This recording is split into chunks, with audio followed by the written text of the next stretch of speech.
Hey friends, welcome back to OG Universe. Thank you so much for stopping by and spending some time with me as today we take a look at the brand new McFarlane Toys DC Multiverse Justice League Task Force Batman. We already reviewed Aquaman and The Flash. We got Superman pending next, and of course our Build to Connect Darkseid. Really looking forward to building that guy up and comparing him to our first release of that mega size that paid tribute to the Superpowers toy line. So very excited to talk about this Batman. But first, let's take a look at the packaging, what we got, and we'll go from there. So we got the oversized window box with that kind of 90s artwork of our super friends, so to speak. Your build and connect pieces, where they go, how you put your Darkseid together, cross-sell at the bottom. Then on the side spine, you got this really nice, bright, popping Justice League Task Force Batman. That's really well done. A classic Justice League logo. On the inside, you have the trading card artwork. Very nicely done there. And the DC display stand. You're also getting, of course, the arms to our Darkseid figure in that really nice, almost metallic blue. Really dark saturated blue. A very dark gray for the skin, all craggly and wrinkly. And some effect pieces to put on your figures if they want to do Mortal Kombat, so to speak. Kind of a neat effect piece. Not really what I'm looking for. I really would have preferred some extra hands and some batarangs or something to that effect. But these are okay.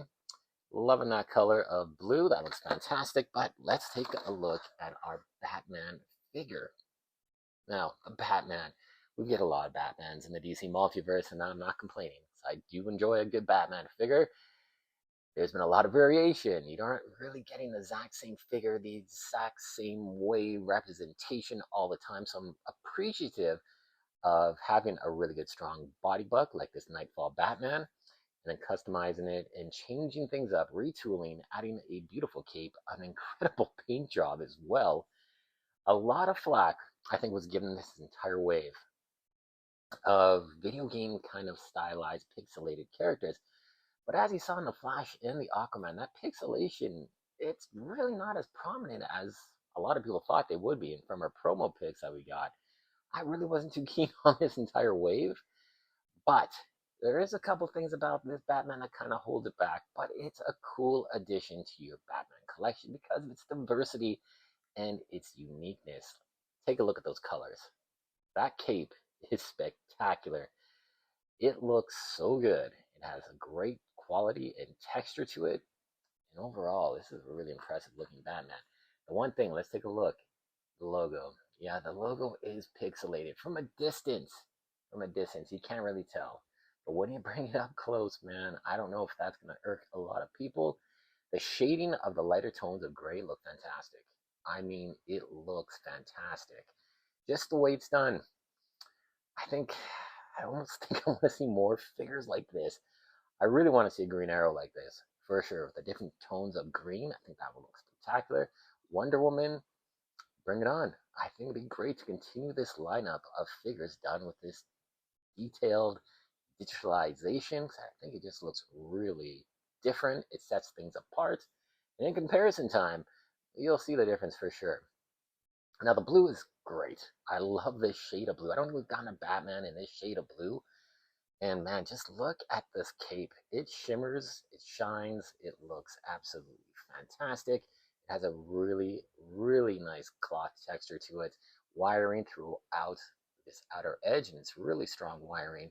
And of course, all the cuts in the kind of like veins and spines of the skeleton of a bat wing is encapsulated into this cape, and it is absolutely spectacular.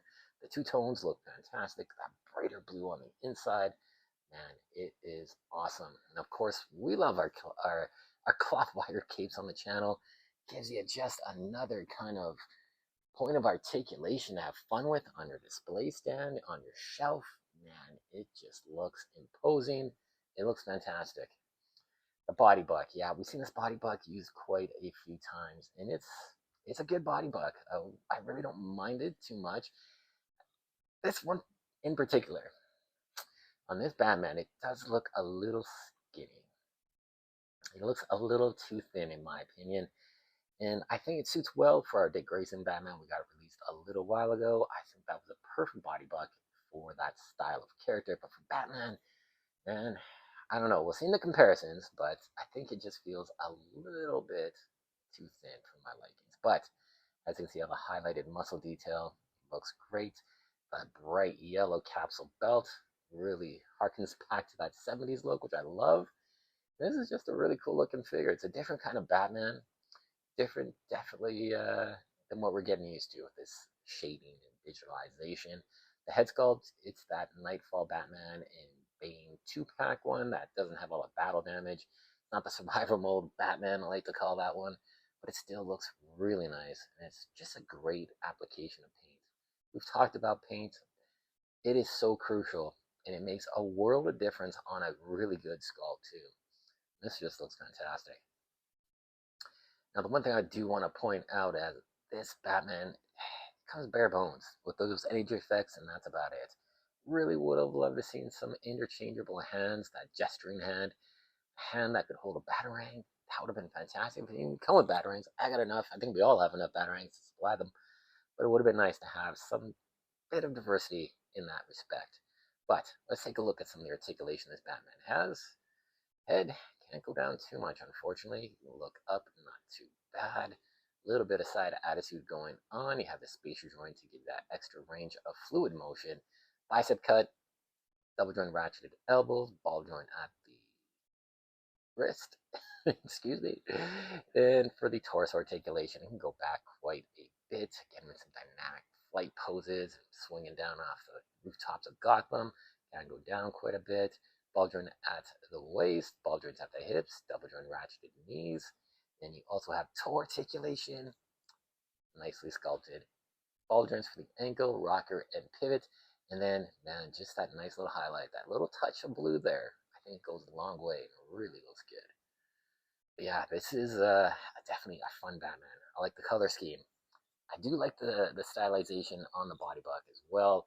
It's a good body buck, but I just think a little bit beefier Batman is more to my liking, so to speak.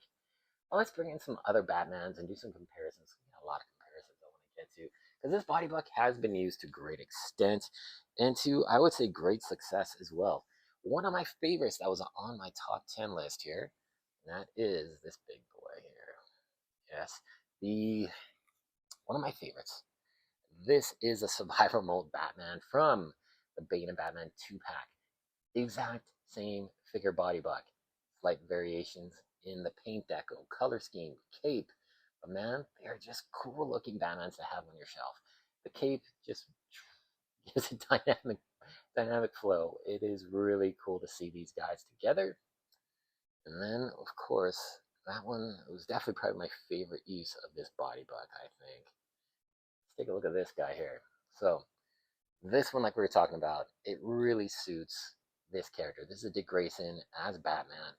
Thunder body buck, it suits him to a T. It's a fantastic looking Batman. I really wish I would have got that Platinum Chase in the blue and gray, but I really like this as well. It captures his look. The belt is unique to that Dick Grayson style. The scalpel's on the side here as well. And of course the Electro Knuckle Dusters. Looks fantastic. Very nicely done, Batman. Using the same body buck to great extent and diversity as well. And then we also got another one that uses this body buck again.